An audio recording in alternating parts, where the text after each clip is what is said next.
fee. This is the thing that I sent you about Microsoft. No, I saw something about... So Microsoft have had quite a few, over the last few years, Microsoft have had quite a few breaches, right? And they've been pulled up on them on different levels, different aspects. And when I say breaches, and for everybody else when I say breaches, I'm not talking about if you're a Microsoft client, I'm not talking about your data, I'm talking about their top-end programming, their back-end stuff. There was a report brought out by, I can't remember what agency it was, across multiple companies, multiple corporate companies, and what their security posture is like.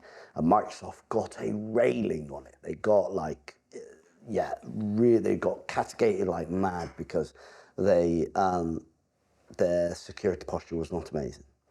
So Microsoft have now turned around and gone, they are tying executives' pay to the security posture of Microsoft. That's how you get things done. Yeah, it's how you cause accountability. Yeah. Because you're making the executives of each department or of each area responsible for the security posture of that department, that area, that whatever. And it's tied to money. Yeah. As in, you don't get what you got last year if your security posture is still the same. Yeah. Now they have targets, and imagine but again, it's about reputation. You have the monopoly on your in the world for business, because every single business runs on pretty much. Not every single business, but they have the majority share. 100%, they have the majority share. I think that the Pentagon, it's pretty much Windows-friendly environment. Yes. You can't have that. Especially. Oh, that's bad. But tying it to the executives plays into that bit of accountability, and where all companies should have the exact same thing, which is they should have that accountability within their team for the things that are their responsibility. I don't know why they haven't done this earlier. Why it took them so long? Big machine takes a long time for the cogs to turn. Yeah. You're used to an agile machine, as in we're an agile machine. Yeah. We can react quite quickly to stuff no matter what that is. Whereas a bigger machine takes longer to go through the departments. Do you know what I mean? Mm-hmm. And that's might be an excuse, but that's the only reason I can see why. Funny that you bring this subject, because earlier I was reading a subject that for this year, the data breaches have increased by 180%. I wonder why that is. Who's the new player in the world? Welcome AI. There's a new player, and there's a new tool in place that can help everybody to succeed in what they want. That means good guys and bad guys. Yeah. So wow. It's 180%. That's 100. That's a lot. Yeah. That's a large amount for it. But we can see it daily with our customer database. We see the attempts. We see that we have to offer more and more services orientated to those specific areas of protection. It's to stopping people from being deceived by tools like AI, because now the malicious guys are using ways to bypass multi-factor authenticator. They're getting better and better spoofing, and it's hard to tell if you don't have the right tools in place to protect you or your business. Yeah, it's true. I suppose if you just look at the last year of the additional products that we've brought into place or gone and had to look for our clients, it's more and more to the security side than it is to any other side. Yeah. Adding additional layers of security, because security is an onion, obviously, and you have the traditional layers of security, but that's adding more layers on top, because the bad guys are getting more intelligent in what they're doing. And actually, so are the good guys, because everybody's starting to use AI for one reason or another, but that's the side people don't look at a lot, I suppose, is to go, use AI to make my hacking better. Yeah. Make my malicious. So if we can turn around and go, or if programmers can turn around and go, hi, this is my code I'm building this app. Please make it better for me, or assist me in making it better, recommend changes, so forth. And AI does that without a problem. The bad guys can do the same. Here's my malicious piece of software. Please assist me to make it more effective, make it more less visible, that sort of stuff. It's even better. it's easier than that as well because you go in segments. You don't give it, for example, to deceive AI to do what you want to do. This is going to be bad because I'm going to give a bit of inside information. You give it little bit by little bit, so you don't give it the whole picture. You do it in segments with coding. Do this, do this, do this. And then you adjust, because you have the knowledge, you adjust according to your needs to do specific. I'm still trying to get the thing that I want to do with the USB stick to be detected as a keyboard, but it's not a keyboard. The computer will see it as a keyboard, and then I'm just collecting all your information. But Yeah, so yeah, you're it's a right. famous saying, the one, how do you eat an elephant? One bite at a time. Exactly. So that's One bite at a time. Yeah, no, it's very true. How do you eat an elephant one bite at a time? And actually, I found that in all of my playings around with AI and getting it to do stuff and trying to test it here and there with Copilot, with ChatGPT, with all the random ones that I play Yeah. with, some of the best information I've had out of it is by giving it part information and going, here, I need you to work on this bit, because then it concentrates on that bit rather than... What I noticed, when you give it too much information, it starts to hallucinate. Yes. And it's like, When you ask it for too much, it Yeah. hallucinates as well. So if you turn around and went, right, I need to know how to do this. I want to be able to complete X, Y, and Z. And it gives you the overview, and then you ask it for details on each individual section. If you just ask it for details off of the entire overview, it hallucinates, but it's not only it hallucinates, it doesn't give you detailed steps. So I found if it's giving me 7 steps in an overview, if I ask it to break down all of those 7 steps in one go, it doesn't. It starts to, and then it either hallucinates or it just gives me the overview again. Whereas if I go, right, there's 7 steps. Okay, break down step 1 for me into individual steps with detailed explanation. It'll go, done. Okay, now break down step 2 for me in the same fashion. And you get more. Yes, it takes a little bit longer because you have to keep going back and giving it that, but it gives you a more complete picture than if you go, yes, from this overview now, give me all the steps in detail. Which is exactly what, like you said, elephant, eat it one bite at a time. the thing that excites me about Microsoft, you know that 4 or 5 years ago, Microsoft pushed the MFA. It was quite, at the beginning, people didn't like it, Yep. and now you realize that you can't do without it. I mean, it's a huge risk. People still don't like it.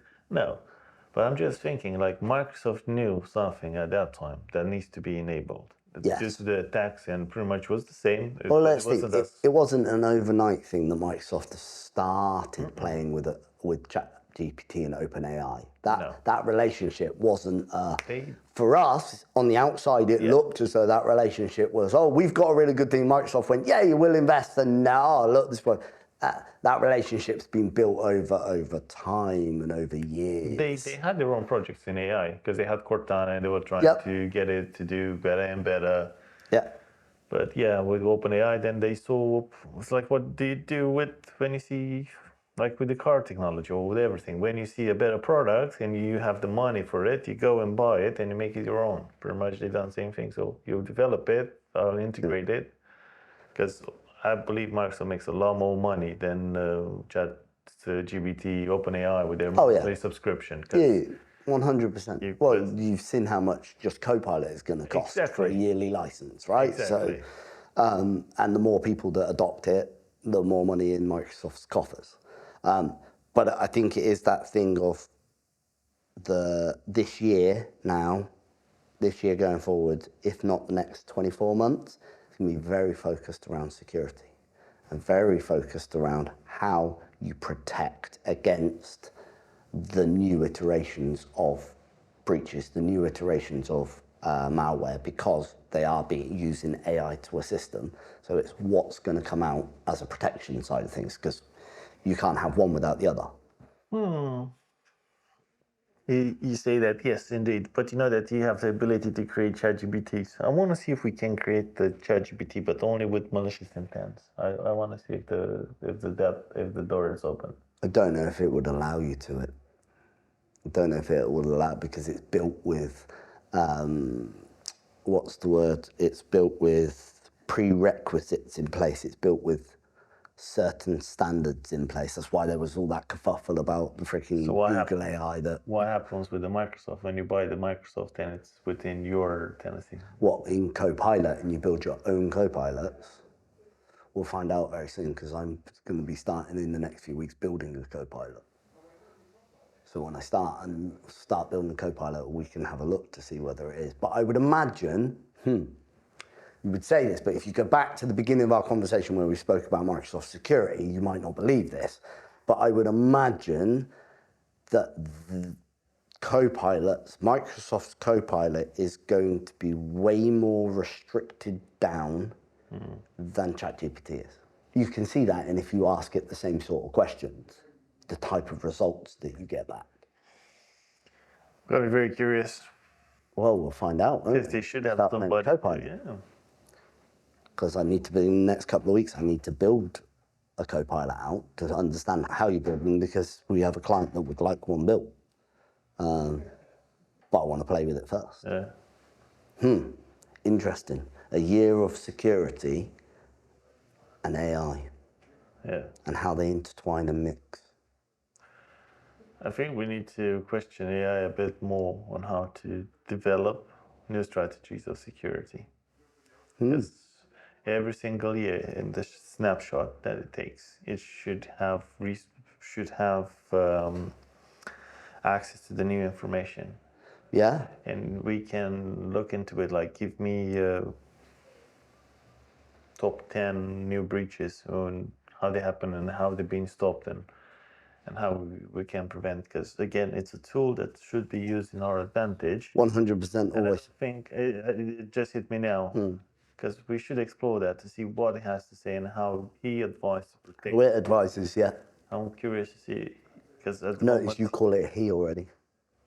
yeah, I can't call it it. I gave it a persona. I don't know why. So humans do it. That's why we do it with our cars. Yeah.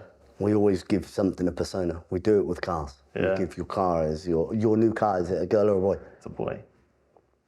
My car is a boy. Both of my cars are boys. Yeah, of course. Yeah. So it's like. Jasper. But yeah, it just hit me. We need to look into that. Yeah. Pull a report, because he has the information. Yeah. Unless it's, well, no, he should have that information because he has. Shouldn't be blocked. You should be able to get to it. Yeah. Because again, it takes me back to the initial conversation that we had this morning off cameras regarding the AI that designed a robot to walk in seconds. That's mental. So designing a robot that can walk in seconds, where technically our evolution took thousands, hundreds, millions of years, billions of years, whichever way, depending on what side of the fence you fall on, whether you're religious or not religious or so forth. No judgment. But the AI can do those leaps and bounds straight away, which we already see. So you can see stuff like looking at NVIDIA, the NVIDIA CEO turned around and said, there is no software or hardware that is being created at the moment without AI. Let me interrupt you there for a second. You know what China does now? Because they need to get the GPUs from NVIDIA, and they're banned in China. Yeah. So they are trying to outsource it from resellers in order to be able to replicate the technology. Because there's a reason why NVIDIA banned it in China. Wow. And it's bad. I mean, it's bad. But just for the CEO of NVIDIA to come out and say that, and it's like, there isn't. Everybody's using it to build now. Yeah, I'm curious. Or to make their systems, we've built this, make it better. Yeah. How can you make it better? I think this year will still be the year of automation. Things will be... Automation is going to be a massive thing. Automation is a massive thing. You see it in general day-to-day, but I think more businesses, especially SMBs, more small-sized businesses, are finding that they can use automation to their benefit to put an additional support or additional system on top of their team that they've already got at the moment and do 50%, 20%, 30% more work, not necessarily replacing the human being, but making that human being more efficient. So the mundane crap that they need to do. And I think that might be the first step, actually, for where everybody's saying, oh, AI is going to replace people, it's going to replace jobs. And I've always stuck by the thing that AI is a tool, and therefore it won't be AI that replaces a person. It will be a person that knows how to use AI against the person that doesn't know how to use AI that will replace the person in their job role, right? But actually, I think that before we make that leap to there, I think we're a little way off before we make that. But automation is going to become key, because if you can automate, take a normal person's job and you can automate 20% of their job for them, that frees up 20% of their time to do the more important side of their job, and the mundane stuff is being automated using AI, not using AI, but just automation. That's going to make small companies, one, more profitable, which we all need right now, but two, it means that they can grow a lot faster without having to add more staff. So therefore, if you've got five, so let's just take us for an example. We've got 5 engineers, and we can make, with automation, each one of those engineers 20% more efficient, right? Overall, that's a 6th engineer. Those 20% added up, that's a 6th engineer that we technically don't need to add. Or, do you know what I mean? You can swing that out to mortgage people that do underwriting, or do you know what I mean? Anybody that everybody in their job, no matter what they're in, what job role they're in, has a percentage of their job which is the mundane rubbish that actually they could be doing better things with their time than doing those bits. NHS will be a good example to have this structure implemented, because pretty much that will make so many more efficient. life efficient. Like, just take, what's the symptoms, what you've done, Yeah. and then it goes. It's like, oh, this person register the emergency, and then you go to an operator, and you don't spend time. I mean, that would help to fix the broken NHS. 100% agree. But just think about in the SMB market, so the small business market, if you can make a company 20% more efficient on each staff member, that's tons back in. That's time back in their pockets. That's money back in their pockets. You don't need to hire another resource. You don't need to hire another resource because you've made all your engineer, or you've made all your staff, your 5 staff members. Let's say a small company of 5 staff members, right? All they've got is 5 staff members. You make each one of them 20% more efficient. That's a 6th staff member. Yeah. Which means they can carry on doing what they're doing. The automations take care of what the 6th staff member would be doing. That's a whole salary that you're not spending. Yeah, I'm looking at this, and I had an experience with this where the system was automated. And for example, with my Philips TV, the one with the NBN line, it was faulty. I proved the fault. They put it. Oh, let's test it. They put it on the tester. Test that TV is fine. But you don't know until you have the experience to tell that it's faulty. Some with the engineers will be amazing to have that abilities. Like, they do the initial troubleshooting. But the AI will be like. But it depends on where you put the automations in place, and each job role would specify a different type of automation, right? So, for instance, and I'll just use him as an example, Chris, who's hidden behind the camera.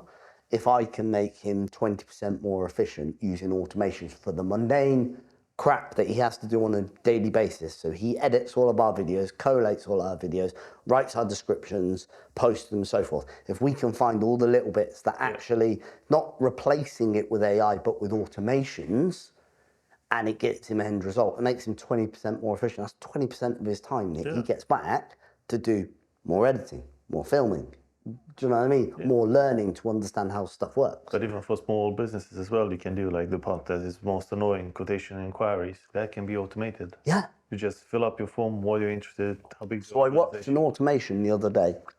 Final point from me, right? So I watched an automation the other day where a guy he'd been having his Teams meetings, so with new clients, have a Teams meeting, and he turned on transcribe on the Teams meeting. He'd have the whole meeting, talk through all the options and all the different things with them. He'd then, after the meeting, take the transcription and put it into an automation. And that transcription took his transcription and did various few things with it. One, it summarized down the entire meeting for him so that he had a summary of what they'd spoken about, what the key points were. It then went off to a GPT, an AI, which had background knowledge on how they build proposals and the pricings that they put in for their different products and lines and services. It then spat him out a crafted proposal for that client based on the transcription and the back-end knowledge of their company, proposal ready, pinged, he checked it, ticked it okay, went out to the client for signing, client signs it, it comes back in, proposal's done, went straight into his account system. No more sitting down writing a proposal, going through all the details. No, from literally finish the meeting, uploads his transcription, and all it's doing is that mundane bit of preparing a proposal document. Based on work. And a proposal document, depending on how big the conversation is, proposal document can take you an hour to do, could take you a couple of hours to do as a normal human being, pulling things together, going and getting, well, we spoke about this resource, and because he's going to have made notes between that meeting, or read through his entire transcription to do it manually, then go, okay, so we spoke about this, and then he writes the overview, then he writes what their proposed plan of work would be, and then the costings on those, and the reasonings behind those costings. And that takes time. Yeah. Right? If you can build an automation that does that mundane bit, how much time do you save? Yeah, it can work on other things. Wow. I think, where I said at the beginning, security is going to be a big thing this year. It will be a big thing. Security is a big thing, full stop, right? But actually, automations for the mundane rubbish shit, not just, I'll get AI to do it, because at the moment, AI is not at a stage where it's not Jarvis. You can't instruct it to go off and do something and it does it. It can give you information, you can give it information it can analyze, but there has to be a human interaction. Whereas if you use automations and you build in automations that use AI to go and write the piece of information, but that automation then takes that data and does something with it, it's a more complete part of the puzzle using automation than it is just, oh yeah, I've got AI chatbot and I ask it stuff, and when I'm stuck I ask it some other stuff and it gives me some stuff. But there's a lot of manual labor there. There's a lot of time you talking with it and getting the right prompts, and I've spent hours buried in a conversation with ChatGPT on certain things where it's not quite giving me the response in the right way or so forth. But if you can build that in an automation, Let's see what happens with Chat 2.0. still offline. Yeah, I tried it over the weekend as well. Interesting times are coming. Very interesting times. But yeah, morning coffee chats are always fun. Yeah.